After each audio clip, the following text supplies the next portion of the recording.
मेरा नाम परी है। मैं 18 साल की थी और कॉलेज में नई नई गई थी।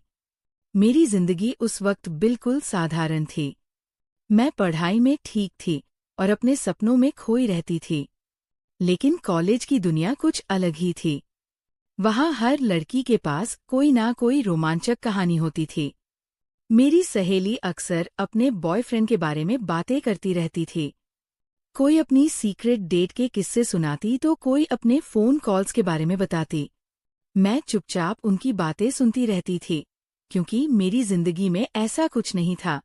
एक दिन मेरी दोस्त मेरा हंसते हुए मुझसे बोली, परी तुम हमेशा हमारी बातें इतनी ध्यान से सुनते रहती हो, कभी अपनी भी कोई कहानी सुनाया करो। उसकी बात सुनकर मैं हल्की सी मुस्कुरा दी और कहा, मेरी कौन सी कहानी होगी, मेरी जिंदगी तो बिल्कुल सीधी साधी है, ना कोई दोस्त ना कोई अफेयर। मेरी बात सुनकर वो हैरान रह गई। उसने कहा, ये कैसे हो सकता है, तुम इतनी खूबसूरत हो और कोई लड़का तुम्हारे पीछे नहीं है। मुझे उसकी बात सुनकर थोड़ा अजीब सी झिझक महसूस हुई। सच तो ये था कि मुझे इन सब चीजों से थोड़ा डर लगता था। मुझे लगता था कि कहीं मैं किसी मुसीबत में ना पड़ जाऊं। मीरा ने हंसते हुए, तुम बहुत ज्यादा सोचते हो, जिंदगी में थोड़ा मजा भी होना चाहिए। कभी किसी से दोस्ती करके देखो, शायद तुम्हें अच्छा लगे। उस दिन घर आकर भी मीरा की बातें मेरे दिमाग में घूमती रही। मेरी माँ और पापा दोनों ही नौकरी करते थे। सुबह जल्दी घर से निकल जाते और शाम को वापस आते। तब तक मैं पूरे दिन घर में अकेली रहती थी। कई बार मुझे लगता था कि काश कोई होता जिससे मैं अपने दिल की बातें कर पाती। जब मैं घर आती तो किचन में व्यस्त हो जाती और पापा अपने काम में लग जाते। मैं उनके पास बैठती तो अक्सर यही पूछते, पढ़ाई कैसी चल रही है, अगर पैसों की जरूरत हो तो बता देना। मुझे कभी महसूस नहीं हुआ कि उनके पास बैठकर मैं खुलकर बातें कर पाऊं। धीरे धीरे मेरे अंदर एक खालीपन सा बढ़ने लगा। कॉलेज में मेरी सहेलियां रोमांटिक कहानियां पढ़ती थी और कभी कभी मुझे भी दे देती थी। जब मैं उन कहानियों को पढ़ती तो मुझे लगता है जैसे कोई दूसरी ही दुनिया है, जहां लोग एक दूसरे से बहुत प्यार करते हैं और एक दूसरे के लिए सब कुछ कर देते हैं। शायद वहीं से मेरे मन में भी एक अजीब सी जिज्ञासा पैदा होने लगी। एक रात लगभग 1 बजे मेरा मोबाइल फोन बजा। उस वक्त मैं अपने कमरे में लेटी हुई। पहले तो मैंने सोचा कितनी रात को कौन फोन कर रहा होगा, लेकिन फिर मैंने फोन उठा लिया। उधर से एक आदमी की आवाज आई। उसने किसी का और का नाम लेकर पूछा कि क्या ये उसका नंबर है। मैंने कहा, नहीं, आपने शायद गलत नंबर मिला दिया है। मुझे वही फोन काट देना चाहिए था, लेकिन उसकी आवाज में कुछ ऐसा था, मैं फोन रखने से पहले ही रुक गई। उसने फिर पूछा, तो ये नंबर किसका है?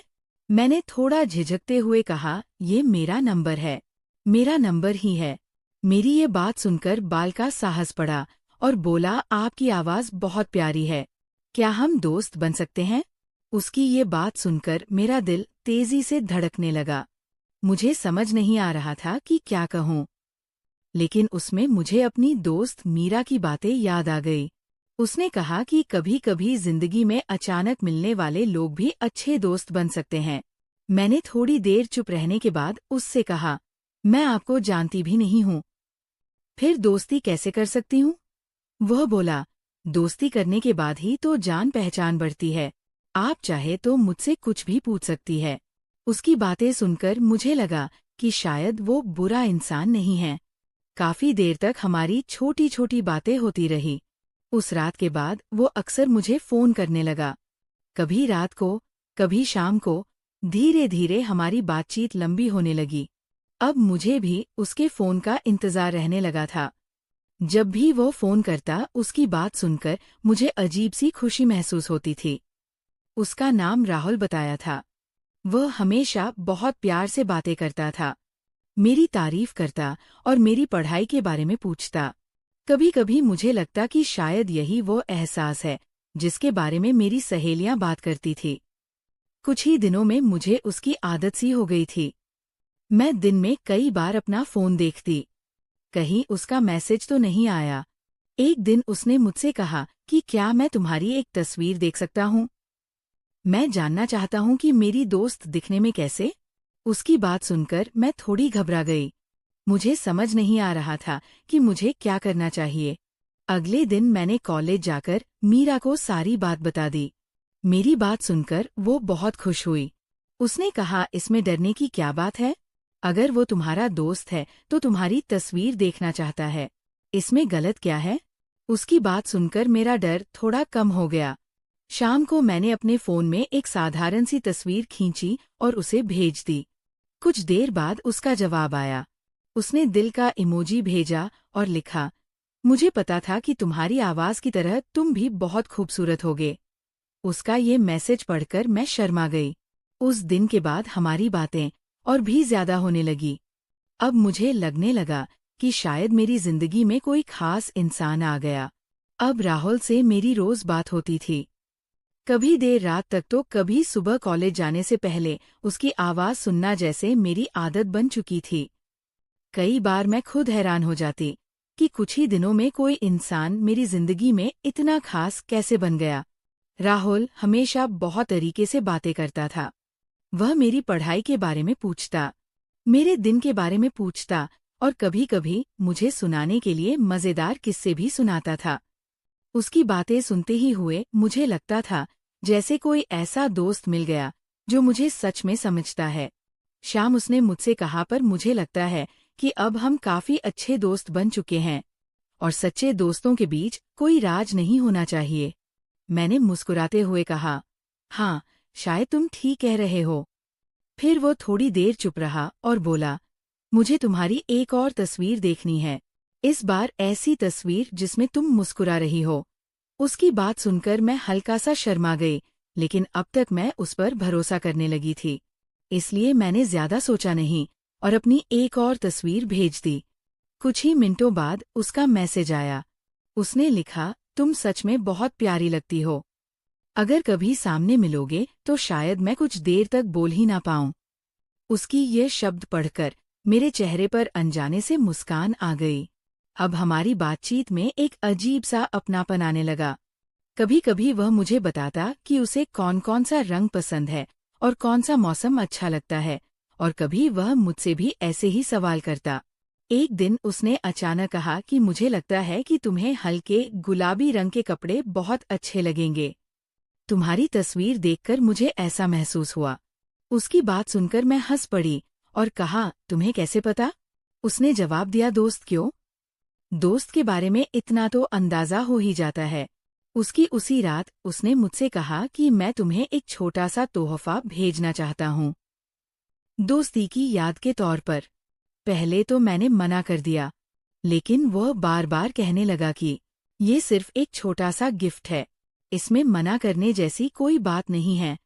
काफी सोचने के बाद मैंने उसे अपना पता दे दिया, लेकिन मैंने उसे साफ कह दिया कि गिफ्ट दिन में भेजना, क्योंकि शाम को मेरे माता पिता घर आ जाते हैं। उसने हंसकर कहा, ठीक है, तुम बहुत ही जल्दी तुम्हारा तोहफा मिल जाएगा। उस दिन के बाद मैं हर दिन दरवाजे की तरफ उम्मीद से देखने लगी। आखिर एक दिन दोपहर को दरवाजे पर दस्तक हुई। मैं जल्दी से बाहर गई और पूछा, कौन है? सामने एक आदमी खड़ा था। उसकी उम्र लगभग 50 साल के आसपास लग रही थी। उसके हाथ में एक पैकेट था। उसने कहा, आपके नाम का पार्सल है। मैंने जल्दी से पैकेट ले लिया और धन्यवाद कहकर दरवाजा बंद कर दिया। लेकिन पता नहीं क्यों उसकी नजरें मुझे थोड़ी अजीब लगी थी। मैं उस बात को ज्यादा सोच नहीं पाई, क्योंकि मेरा ध्यान तो उस पैकेट पर था। मैं उसे लेकर अपने कमरे में गई और धीरे से खोलने लगी। अंदर से एक सुंदर सा कपड़ा निकला, हल्के गुलाबी रंग का। वह कपड़ा सच में बहुत सुंदर था। उसे देखकर मुझे राहुल की बात याद आ गई। उसे लगता था गुलाबी रंग मुझ पर अच्छा लगेगा। तभी मेरा फोन बजा। स्क्रीन पर राहुल का नमक चमक रहा था। मैंने तुरंत कॉल ली। उसने मुस्कुराते हुए पूछा, क्या तुम्हें तुम्हारा तोहफा मिल गया? मैंने खुशी से कहा, हाँ मिल गया। ये बहुत अच्छा है। उसने कहा, मुझे पता था तुम्हें पसंद आएगा। फिर वो बोला, क्या तुम अभी वही कपड़े पहनकर मुझे दिखा सकते हो? मैं थोड़ा चौंक गई और कहा, कैसे दिखाऊं? वह बोला, वीडियो कॉल पर। उस पल मेरे दिमाग की धड़कन तेज हो गई क्योंकि आज तक हमने सिर्फ फोन पर ही बातें की थी। लेकिन फिर भी मेरे अंदर कहीं ना कहीं ये उत्सुकता थी कि मैं उसे देखूं, और मुझे देखकर कुछ पल सोचने के बाद मैंने हाँ कर दी। थोड़ी देर बाद वीडियो कॉल की घंटी बजे। मैंने गहरी सांस ली और कॉल उठा ली, लेकिन स्क्रीन पर अंधेरा था। मुझे कुछ दिखाई नहीं दे रहा था। मैंने पूछा, वह अंधेरा क्यों है? उसने कहा, मैं भी खुद को नहीं दिखाना चाहता, लेकिन जल्दी दिखाऊंगा। उसके पास पहले की तरह ही शांत थी और भरोसा देने वाली थी। वह मेरी तरफ करने लगा, कहने लगा कि तुम सच में बहुत अच्छे लग रहे हो। मुझे खुशी हुई कि तुम्हें मेरा दिया हुआ तो वो पसंद आया। उसकी बातें सुनकर मुझे थोड़ा सुकून मिला, लेकिन फिर भी दिल में हल्की सी घबराहट बनी हुई थी। कुछ देर बाद दरवाजे पर दस्तक हुई और मैं घबरा गई। मैंने जल्दी से कॉल बंद कर दी और कपड़े बदलकर बाहर चली गई। बाहर में मेरे माता पिता घर आ चुके थे। उन्होंने मुझे देखा और पूछा, सब ठीक है ना? तुम थोड़ी घबराए हुए लग रही हो। मैंने जल्दी से कहा, नहीं सब ठीक है, और बात टाल दी। उस रात में देर तक सो नहीं पाई। मेरे मन में कई सवाल घूम रहे थे, लेकिन साथ ही एक अजीब सी खुशी भी थी, क्योंकि मुझे लगता था कि मेरी जिंदगी में कोई ऐसा इंसान आ गया जो मुझे खास महसूस कर रहा था। उस रात के बाद मेरी जिंदगी जैसे दो हिस्सों में बट गई थी। एक हिस्सा वह था जो मेरे घर और कॉलेज की साधारण दुनिया थी, और दूसरा वह जिसमें राहुल की आवाज और उसकी बातें। अब लगभग हर दिन हमारी बात होती, कभी देर रात तक तो कभी सुबह जल्दी। वह हमेशा बहुत प्यार से बातें करता, और मुझे लगता था कि शायद वही इंसान है जो मुझसे सबसे ज्यादा समझता है। लेकिन जिंदगी कभी भी वैसी नहीं होती जैसी हम सोच लेते हैं। कुछ दिनों बाद एक शाम मेरी माँ ने मुझे अपने पास बुलाया। उनके चेहरे पर एक अजीब सी गंभीरता थी। उन्होंने कहा, पर हमें तुमसे एक जरूरी बात करनी है। मैं चुपचाप उनके सामने बैठ गई। उन्होंने बताया कि कुछ दिन पहले जिस दावत में हम गए थे, वहां तुम्हारे पापा एक पुराने दोस्त भी आए थे, और उन्होंने तुम्हें अपने बेटे के लिए पसंद कर लिया। ये सुनते ही मेरा दिल जोर से धड़कने लगा। मुझे लगा जैसे किसी ने अचानक मेरी दुनिया बदल दी हो। मैंने घबराकर कहा, लेकिन माँ, मैं भी शादी नहीं करना चाहती। मेरी पढ़ाई अभी बाकी है। मेरी माँ ने शांत स्वर में कहा, अभी शादी नहीं होगी। बस रिश्ता तय होगा जब तुम्हारी पढ़ाई पूरी नहीं हो जाती। हम कोई जल्दी नहीं करेंगे। लेकिन मुझे उस वक्त ये सब मंजूर नहीं था, क्योंकि अब मैं राहुल के बारे में सोचने लगी थी। मैंने हिम्मत करके कहा, माँ, मैं किसी और को पसंद करती हूँ और उसी से शादी करना चाहती हूँ। मेरी ये बात सुनते ही कमरे में सन्नाटा छा गया। अगले ही पल मेरे पापा गुस्से से खड़े हो गए। उन्होंने सख्त आवाज में कहा, हे, ये सब बिल्कुल पसंद नहीं है। हम तुम्हारे लिए जो फैसला कर रहे हैं वह तुम्हारी भलाई के लिए है। उनकी आवाज में गुस्सा साफ झलक रहा था। मैं रोने लगी और बार बार यही कहती रही कि मैं किसी और से शादी नहीं कर सकती। आखिरकार मेरी माँ मुझे पकड़कर मेरे कमरे में ले गई और दरवाजा बाहर से बंद कर दिया। उस रात में बहुत रोई।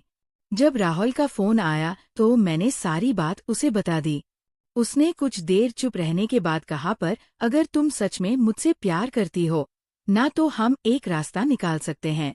मैंने घबराकर पूछा, कैसा रास्ता? वह बोला, हम शादी कर सकते हैं। उसकी बात सुनकर मैं चौंक गई। मैंने कहा, लेकिन ये कैसे मुमकिन है? मैं घर से बाहर भी नहीं जा सकती। उसने कहा, चिंता मत करो, सब हो जाएगा। अगले दिन उसने मुझे वीडियो कॉल पर एक वकील से मिलवाया। वकील ने कुछ कानूनी बातें समझाई और कहा कि अगर दोनों अपनी मर्जी से शादी स्वीकार करते हैं तो प्रक्रिया पूरी हो सकती है। उस समय मैं भावनाओं में इतनी उलझ चुकी थी कि मैंने ज्यादा सोचने की कोशिश ही नहीं की। कुछ ही देर में वह प्रक्रिया पूरी हो गई और उन्होंने कहा कि अब हमारी शादी हो चुकी है। कॉल खत्म होते ही मेरे दिल में अजीब सा डर और उत्साह दोनों साथ साथ थे। राहुल ने मुझे समझाया कि अभी कुछ दिनों तक तुम अपने माता पिता को कुछ मत बताना। बस कह दो कि तुम्हें उनके फैसले से कोई आपत्ति नहीं है, ताकि घर का माहौल ठीक हो जाए। मुझे उसकी बात सही लगी। अगले दिन मैंने अपनी माँ से कहा, मुझे उस रिश्ते से कोई आपत्ति नहीं है। मेरी माँ ये सुनकर बहुत खुश हो गई। उन्होंने मुझे गले लगा लिया और कहा, हमें पता था कि तुम समझदार हो। समय बीतने लगा। कुछ दिन बाद वो परिवार हमारे घर आया। उन्होंने मुझे अपने बेटे के नाम की अंगूठी पहनाई। सब लोग खुश दिखाई दे रहे थे, लेकिन मेरे दिल में एक बड़ा राज छिपा हुआ था। मुझे लगता था कि बहुत जल्द राहुल मुझे अपने पास बुला लेगा। एक दिन दोपहर को दरवाजे पर दस्तक हुई। घर में उस वक्त सिर्फ मैं ही थी।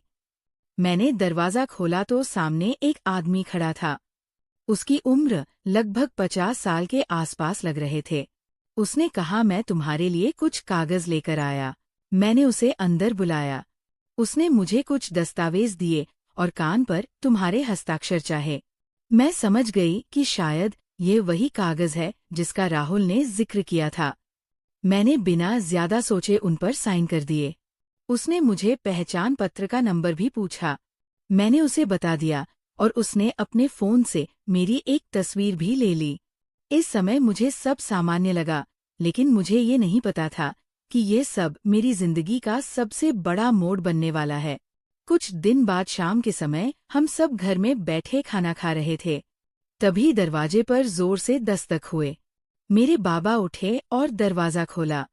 सामने वहीं लगभग 50 साल का आदमी खड़ा था, जिसने कुछ दिन पहले मुझसे कागज पर साइन करवाए थे।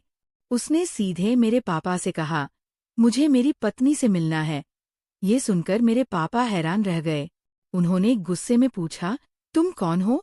तो उस आदमी ने शांत आवाज में कहा, आपकी बेटी मेरी पत्नी है। कमरे में जैसे सन्नाटा छा गया।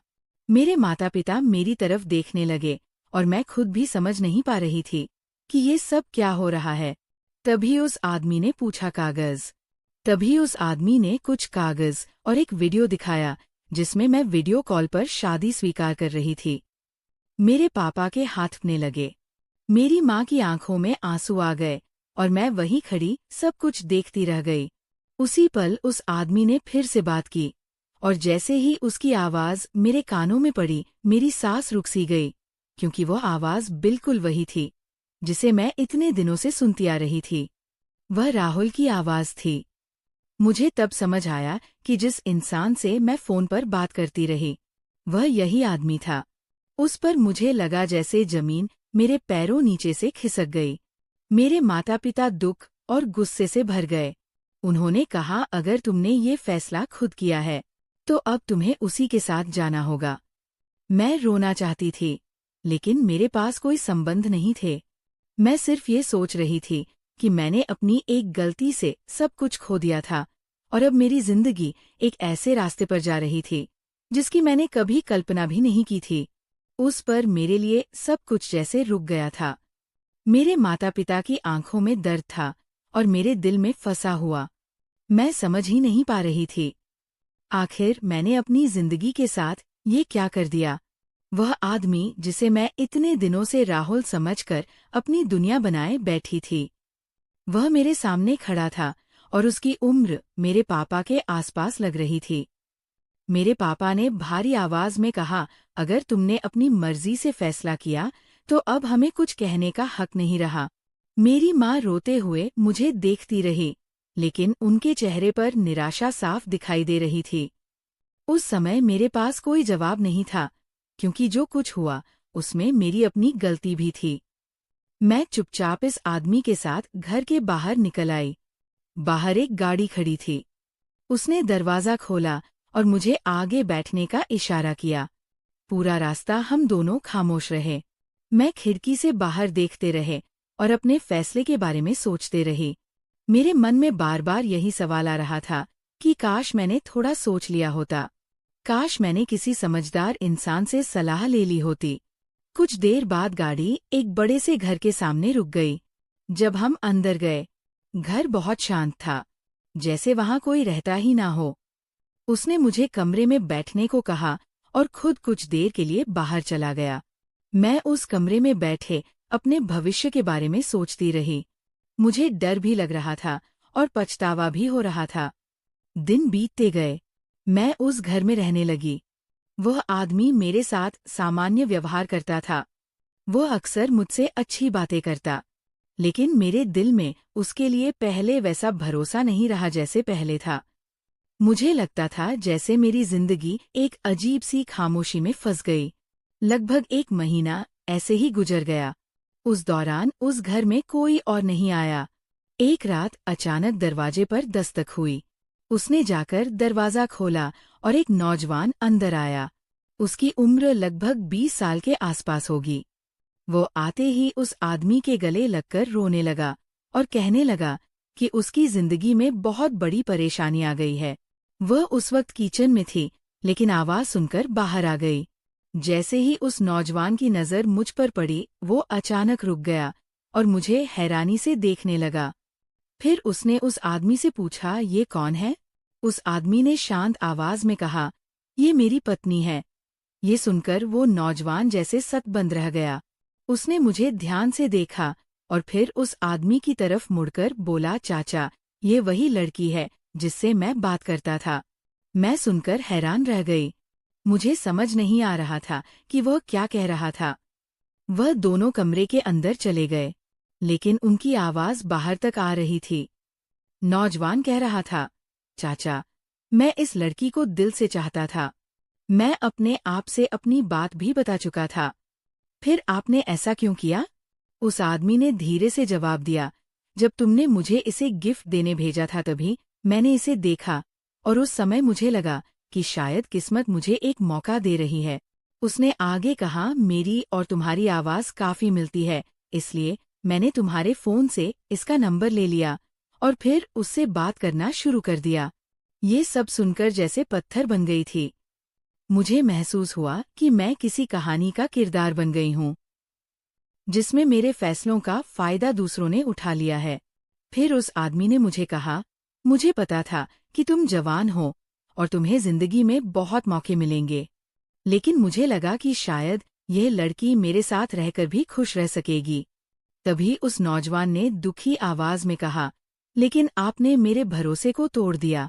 ये सुनकर कमरे में कुछ देर सन्नाटा छा गया। मैं अपने कमरे वापस आ गई और रोने लगी। उस रात मुझे अपनी हर गलती साफ दिखाई दे रही थी। मैंने अपने माता पिता की बात नहीं मानी। मैंने बिना जान पहचाने किसी पर भरोसा कर लिया और अपनी जिंदगी का सबसे बड़ा फैसला भावनाओं में आकर ले लिया था। अगली सुबह जब आईने के सामने खड़ी हुई तो मुझे लगा जैसे मैं पहले वाली मासूम लड़की नहीं रही। अब मैं बहुत कुछ समझ चुकी थी। उस दिन मैंने फैसला किया कि मैं अपनी कहानी का एक सबक बनाऊंगी, ताकि कोई और लड़की ऐसी गलती ना करे। जिंदगी में प्यार बहुत खूबसूरत एहसास होता है, लेकिन भरोसा हमेशा समझदारी के साथ करना चाहिए। किसी अनजान आवाज या मीठी बातों पर आंख बंद करके यकीन करना कभी कभी इंसान को ऐसे रास्ते पर ले जाता जहां से वापस लौटना मुश्किल हो जाता है। मैं आज भी यही सोचती हूँ कि अगर उस दिन मैंने थोड़ा धैर्य रखा होता, अपने माता पिता से खुलकर बात की होती या किसी समझदार इंसान से सलाह ली होती, तो शायद मेरी जिंदगी की दिशा कुछ और होती। इसलिए मेरी हर लड़की से ये गुजारिश है कि जिंदगी के बड़े फैसले कभी जल्दबाजी में मत लेना। अपने माता पिता की बात जरूर सुनना, क्योंकि कई बार उसका अनुभव हमें उन गलतियों से बचा सकता है जो मैं जिंदगी भर से का पछतावा दे सकते हैं। अगर मेरी कहानी से किसी को भी थोड़ा सा भी सबक मिले तो मुझे लगा कि मेरी गलती बेकार नहीं गई। दोस्तों, कहानी कैसी लगी कमेंट करके जरूर बताना और चैनल को सब्सक्राइब